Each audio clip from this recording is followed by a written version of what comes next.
Rangers, forest workers, hunters, and other woods people of Reddit, what is your scary experience in the woods that you still can't explain?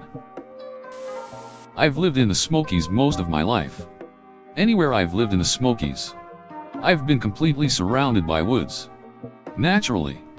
One night at like 1 a.m. I was sitting on my porch drinking a beer. If you haven't lived out here during the summertime, nature is loud. It isn't quiet. Cicadas humming, frogs belching, etc. It's like the ultimate white noise. While I was drinking my beer, I had noticed that everything in the woods had gone quiet, which is pretty easy to notice when you live here because that doesn't happen. Suddenly, I heard the most terrifying noise I had ever heard about. I think maybe a good 30 or 40 meters away from me. It was a loud, shrieking, literally blood-curdling scream, like shrill. It sounded not human. It wasn't a mountain lion because I've heard them before, and they're rare in the area I lived. I stood up, audibly said nope, and walked the duck inside. That was the one and only time that ever happened. I still live in the same house, and still drink the same beer on the same porch. I've lived on the high desert for most of my life, 6,000 above sea level if you're wondering. I was out riding my horse alone in the absolute middle of BFE in the Badlands, no trees, and hardly any brush to speak of, so sounds carry a long way and there is nowhere to hide for long, when all of a sudden his ears perk up. I feel my skin start to crawl like we're being watched. My normally mellow gelding starts to panic. I start to feel really dizzy, and my horse stumbles. I black out. I come to an hour or so later about 3 miles away from the inciting incident, still on my horse. He is frothing with sweat and shaking all over. I'm still not sure what happened. I had plenty of water and snacks. It was 65 by sh degrees and breezy, so I don't believe weather or dehydration/hunger were a factor. I have never before or after had a fainting spell, and that was the most reliable, quiet horse I've ever owned.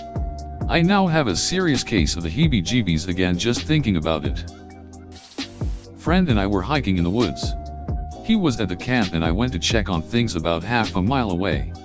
Suddenly, as if someone flipped a switch, the woods became silent. No wind, no rustling leaves, no birds, just the most eerie silence I've experienced. After a few minutes, it suddenly went back to normal forest noises. Thinking I must have had a seizure or temporary deafness or something, I hurry back to camp, only to see friend standing there with a confused/scared look on his face. I must have had a similar look because he immediately asked if I heard the silence. We tried to come up with an explanation, but absolute silence in the woods seems impossible. Even more so that it was so sudden. Backwoods hiking/camping trip up in Maine. Trail intersected overgrown logging road. Check topo map. Saw logging toad lead to isolated pond. Hike to pond. Found small clearing. Perfect spot to camp. Went to bed shortly after sunset, 8:30 p.m.-ish, woke up around 1:30 a.m. to distant but loud noises coming from all angles around us. Up the logging road both directions. Across the pond and in the woods. Deep bass white groans and hoots. Occasionally hitting higher pitched noted. Been in the woods for most of my adult life. Have come in contact with just about all the larger mammals of the Northeast and have never heard those noises before. Haven't heard them again either. Will never forget that sound. Not my story, but my dad's. When my dad was in his 20s, he was staying with my mom at a small cabin in the woods of Colorado. It was fairly remote. There was another cabin about a mile away and a campground maybe 3 miles down the valley. Late one afternoon, he was out fishing on a nearby river by himself. As the light started fading, he decided to call it a day and head back to the cabin for dinner. As he was walking back through the woods, he got an eerie feeling that he was being watched, but he couldn't see anyone or anything. He kept walking back, and then suddenly he heard a stick break behind him.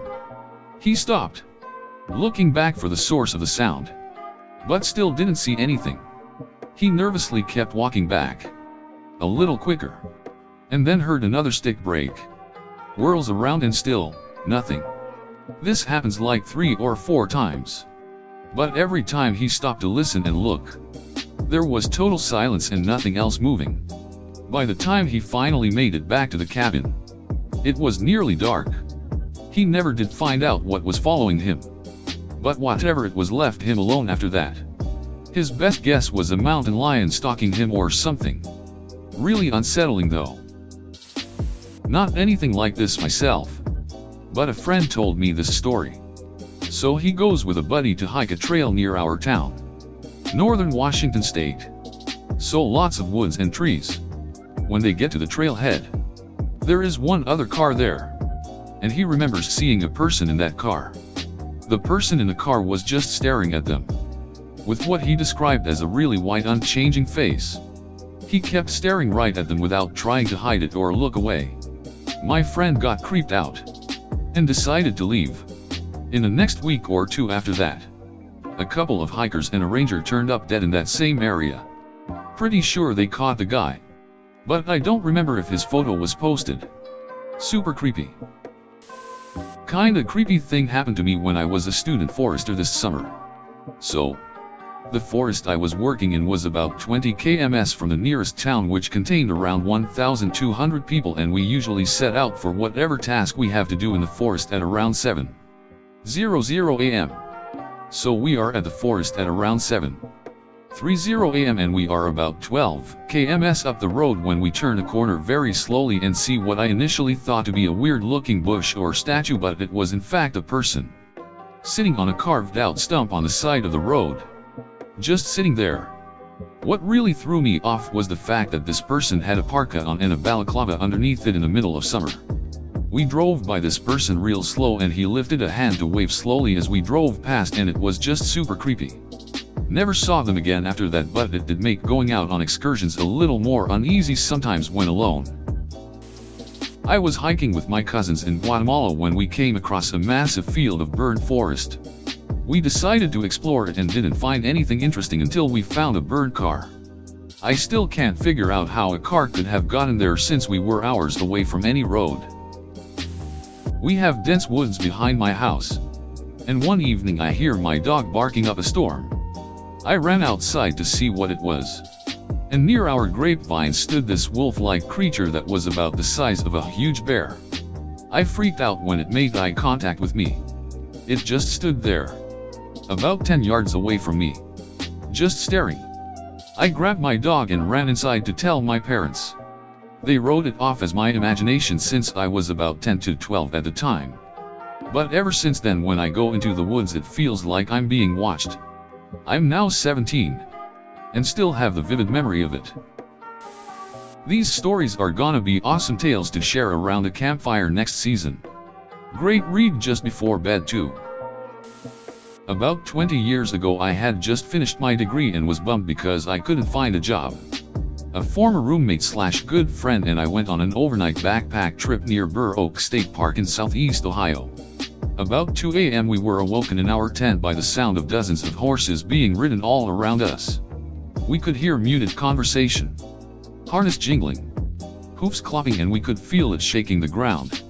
We laid in our tent and the sound just kept on, like a whole convoy was passing right beside us. After a few minutes we unzipped the tent and the sounds immediately ceased and nothing was there.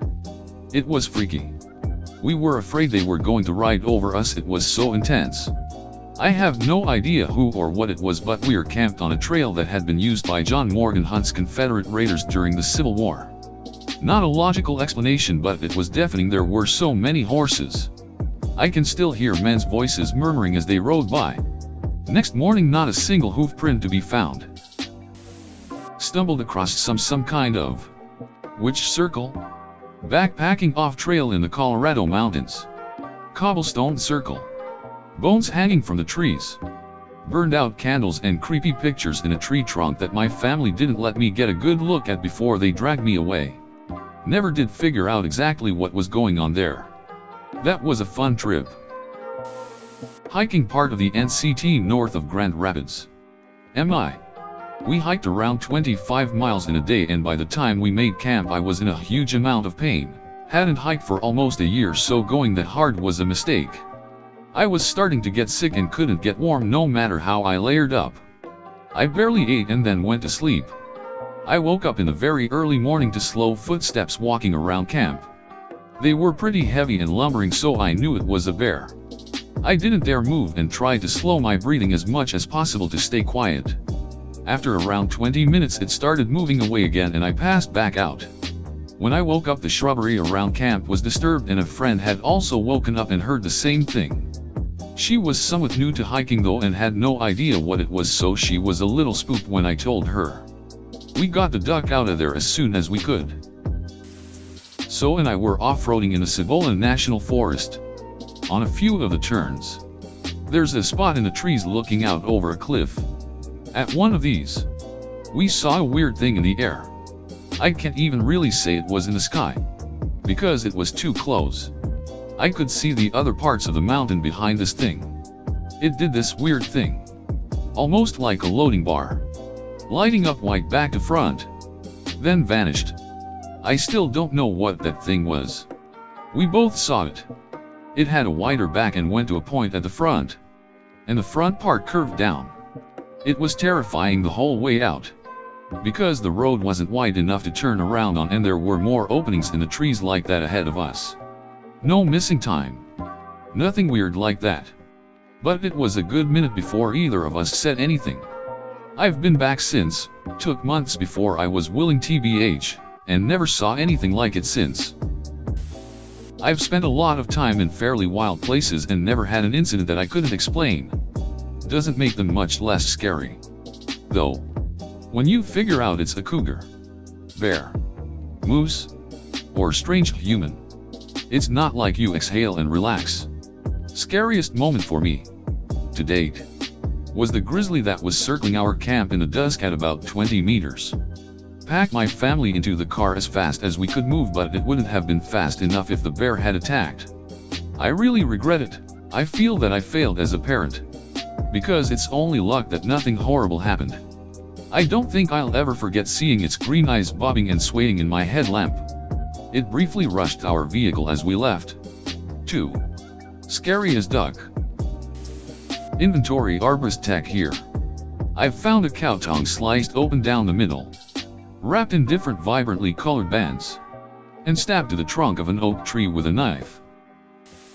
Not inexplicable, but every once in a while, when I'm out walking in the woods or just doing stuff around the property, I'll hear a flock of the turkeys echoing out from the woods. I swear to God they sound like predatory monsters. Come to think of it, I've never actually seen them making that noise. Please be turkey, please be turkeys. Not scary in the end, but still relevant. I was hunting while walking down some thickets, and I heard something growling and making a lot of noise ahead of me. I live in Ohio, so growling is odd, especially as I was the only one on the property I was hunting. 5 seconds later, a beagle just paces out of the thickets as calm as anybody, holding the leash of a much bigger dog and walking him only God knows where. Tried calling them to see if they were lost. I might as well have been a tree stump. Guess they didn't need help.